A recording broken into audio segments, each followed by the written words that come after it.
Next, I wanted to talk about tumbler lock. And so what we can see here, I've taken this apart, is there's a spring at the top. And then below that is a driver pin. And typically all the driver pins are the same size. Sometimes they're different shapes. I'll talk about that later. And then below that is the key pin. And the key pins are different lengths.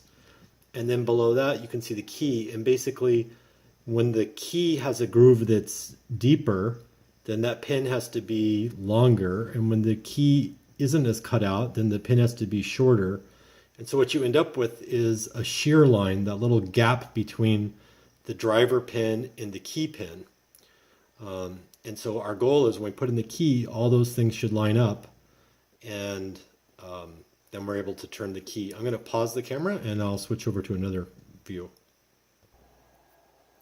Okay, so this is just a standard 5-pin lock like you might find in a house. And this is a key that doesn't have any grooves in it. So when we put the key in the keyway, what happens, as you see, is that shear line isn't set up. So right now we can't turn the key because those gaps are at different heights, and they're definitely not at the same height as where we're trying to turn. So if I take out the key and actually put in a key that's cut to the right depth, now what you can see is that they're all exactly at the right height, and so that turns. So those bottom key pins are just on the edge there, and then what's happening is those top driver pins are just above, and when we turn it, then the metal is keeping those pins up. And then we just turn it, and then when we take the key out, that's how that works.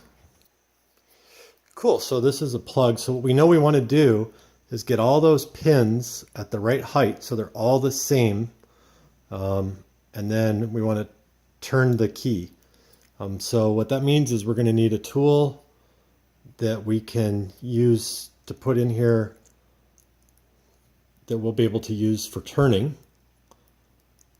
So once we have everything at the right height, and then we'll have to have some other thing to help raise those pins up to the right height. So what we're going to do is apply a little bit of tension and not very much, and then you're going to raise each pin. And because we're applying tension, what ends up happening is the pins are sticking, and now they're all at the same height. So now we can take this and turn it, and we're in that deadbolt.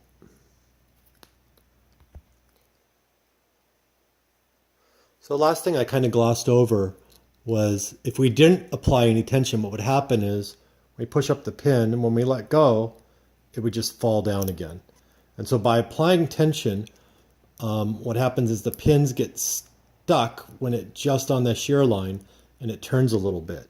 One other thing to notice is you can see that all these driver pins are the same, except for the second one here is actually a little spool. So I don't know if you can see that on the camera, but there's like a little spool, and that's a security measure so that when we're putting tension and we twist, we get there and then that ledge gets caught and it rotates a little bit, and we think that we're in, and then to push it up higher, we had a little bit of counter rotation and had to like push up more. So that's kind of how that whole thing works. There's different techniques you can use to figure it out. This is just one of the picking ways.